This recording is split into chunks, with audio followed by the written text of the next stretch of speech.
Gloire au Seigneur bien-aimé.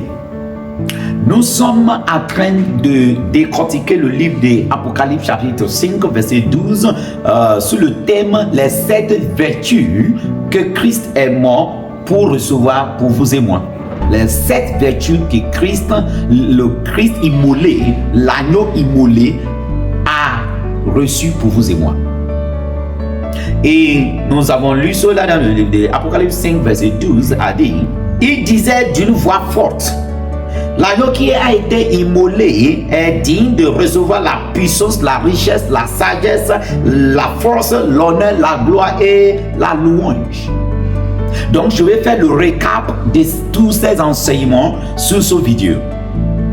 Nous avons vu que la puissance première vertu que l'agneau immolé a reçu pour nous, la puissance. Pourquoi il a reçu la puissance pour nous? La puissance, c'est l'habilité d'accomplir un tâche. La puissance, c'est l'habilité de faire. Vous pouvez avoir ça en imagination, mais vous serez incapable de le faire dans l'absence de la puissance. Donc la puissance vient pour vous aider à réaliser votre imagination. Donc l'agneau immolé a reçu la puissance pour que nos rêves se manifestent. C'est par le bien de la puissance que vous pouvez enlever les obstacles. Vous avez besoin de la puissance pour bannir les forces et les forteresses. Le pouvoir de ce monde, vous avez besoin de la puissance de Dieu pour les humilier. Sans la puissance, les promesses deviennent un rêve. Sans la puissance, les promesses demeurent spirituelles. Donc, c'est par le bien de la puissance que les promesses se manifestent, que les promesses se réalisent. Donc, nous avions besoin de cette puissance. Et l'agneau immolé a déjà reçu cela. Recevoir la puissance au nom de Jésus-Christ. J'utilise la puissance que l'agneau immolé nous a incuré, nous a donné, nous a offert. Je l'utilise à votre égard et je déclare que toute force, tout obstacle sur votre chemin de réalisation par les forces maléfiques, je déclare par la puissance que l'agneau a reçue pour nous, que ces forces soient bannies au nom de Jésus-Christ. Après cela, l'agneau immolé a reçu la richesse. Chers frères et sœurs, c'est seulement par la richesse que vous pouvez matérialiser ce que vous souhaitez. Bien-aimés, c'est seulement par le bien de la richesse que vous pouvez conquérir les territoires. Pour réaliser, il vous faut la richesse. La richesse est le moyen d'y parvenir que Dieu nous a donné. Sans la richesse, vous serez sage, mais vous ne pouvez pas matérialiser. Sans la richesse, vous ne pouvez pas réaliser. Le maître, l'agneau immolé, pour cette raison, il savait que vous et moi, nous avons besoin de la richesse pour manifester sa gloire. La richesse est une force pour atteindre nos buts sur terre. La richesse est le moyen spirituel pour atteindre les objectifs terrestres. Troisième, l'agneau immolé a reçu pour nous la sagesse. La sagesse, c'est l'habilité d'utiliser la connaissance. Vous connaissez bien, mais la connaissance ne va pas résoudre vos problèmes si vous ne savez pas comment bien l'approprier. C'est ça qu'on appelle la sagesse. Recevoir la sagesse pour bien approprier ce que vous connaissiez. Si vous regardez bien, chacun de nous possède certaines connaissances, mais qui ne sont pas valorisées, qui ne nous profitent pas. C'est manque de sagesse. Alors, recevons la sagesse pour bien approprier les choses au nom de Jésus-Christ. C'est manque de sagesse qui amène la confusion. Des fois, l'embarras ou bien la confusion, c'est que nous avions plusieurs connaissances que nous ne savons pas comment ordonner. La sagesse coordonne vos connaissances. Après la sagesse, c'est la force. Vous avez besoin de la force. La force est différente de la puissance. La puissance, c'est l'habilité de faire. Mais la force, c'est une habilité interne qui vous garde dans ce que vous êtes en train de faire. Vous avez besoin de la force d'inspiration pour démarrer un projet. Vous avez besoin de la force d'optimisme pour continuer votre projet. Vous avez besoin de la force de ténacité pour finir votre projet. Vous avez besoin de la force dans 3 dimensions. C'est différent de la puissance. Sans la force, vous ne pouvez pas utiliser même la puissance. La puissance est comme le physique. La force, c'est la force qui garde le physique. C'est la force qui garde la puissance pour exécuter. Reçois la force au nom de Jésus-Christ. L'agneau immolé digne de recevoir l'honneur. L'honneur est une plateforme qui vous permet d'avoir facilement ce que vous avez besoin. La faveur vous amène les choses, mais l'honneur fait les choses pour vous. Prenez exemple, vous avez besoin de voiture. La faveur amène la voiture à un moyen abordable pour vous. Mais l'honneur vous offre la voiture de laquelle vous avez besoin. L'honneur ou la faveur. Faveur est une bonne chose, mais l'honneur est mieux. L'honneur est une parfum qui attire les faisabilités avec vous. Ça vous amène à l'accomplissement. L'honneur vous amène à l'accomplissement. L'honneur facilite votre travail. Lorsque Dieu vous honore, il met les gens, les ressources humaines à votre disposition qui vous permettent de faire vos tâches facilement. Quand vous êtes honorable, les gens vous servent. Quand vous êtes honorable, les gens vous aident à faire vos tâches. L'honneur facilite la vie.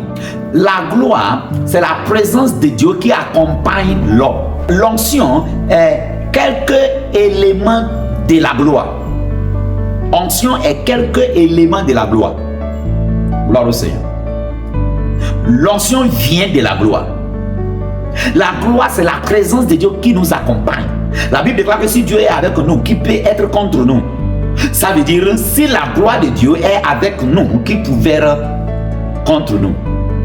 Vous vous rappelez lorsque les enfants d'Israël quittaient l'Égypte, la gloire de Dieu allait devant eux. Lorsque la gloire est sur vous, elle va devant vous pour faire le chemin, pour apprêter le chemin. La gloire bannit la confusion. La gloire vous donne la direction. La gloire vous amène dans la volonté de Dieu. L'esprit de la gloire. Jésus-Christ a dit, Père, la gloire que tu m'as donnée, je les ai données. Il nous a donné. Dans le livre des Jean. La gloire est la présence de Dieu. Et vous saviez ce que ça veut dire quand Dieu est avec vous. Et vous savez ce que ça veut dire lorsque vous aviez la présence de la gloire. C'est la même chose.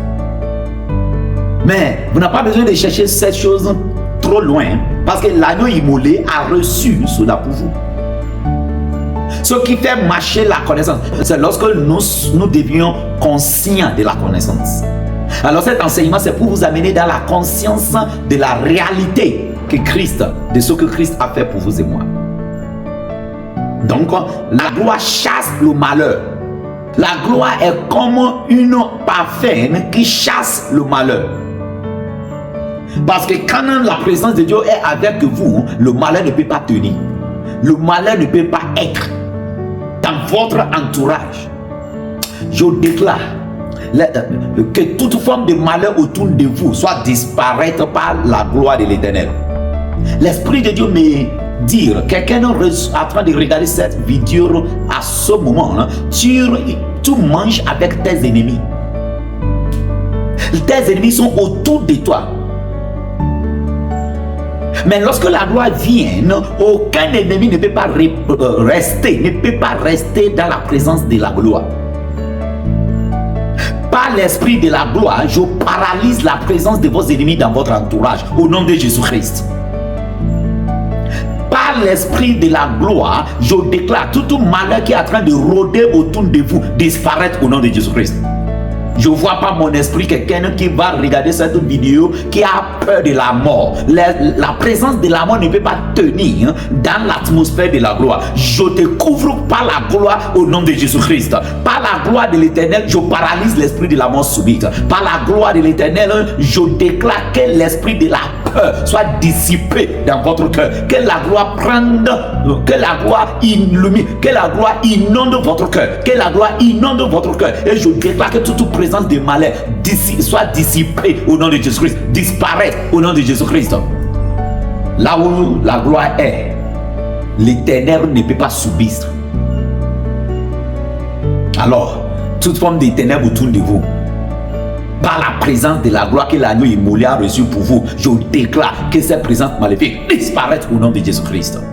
que votre entourage, que votre atmosphère soit sanctifiée par la gloire. Que votre atmosphère soit sanctifiée par la gloire au nom de Jésus-Christ. Amen. La dernière, c'est que l'agneau immolé est digne de recevoir la louange. La raison pourquoi l'agneau immolé a reçu la louange pour vous et moi, c'est que lorsque notre vie est louable, lui reçoit la gloire.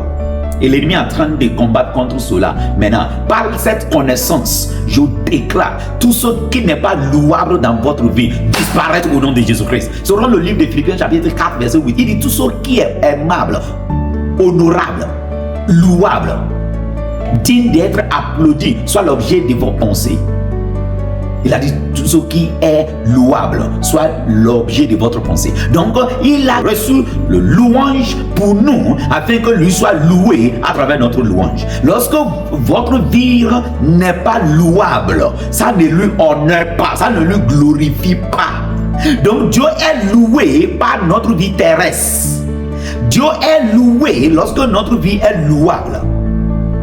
Alors je prophétise tout ce qui n'est pas louable dans votre vie disparaître au nom de Jésus-Christ. Par la raison pourquoi l'agneau immolé a reçu la louange, je le déclare, je l'active dans votre vie au nom de Jésus-Christ. Je déclare qu'à partir d'aujourd'hui, les événements louables, professionnels, maritaux, santé, repose sur vous au nom de Jésus-Christ. Reçois l'onction de louange au nom de Jésus-Christ. Reçois la puissance, reçois la richesse, reçois la sagesse, reçois l'honneur, reçois la gloire, reçois louange au nom de Jésus-Christ. Merci de m'avoir suivi dans toutes ces 7 étapes de vertu que Christ, l'agneau immolé, a reçu. Marche dans la réalité de toutes ces révélations au nom de Jésus-Christ. Amen.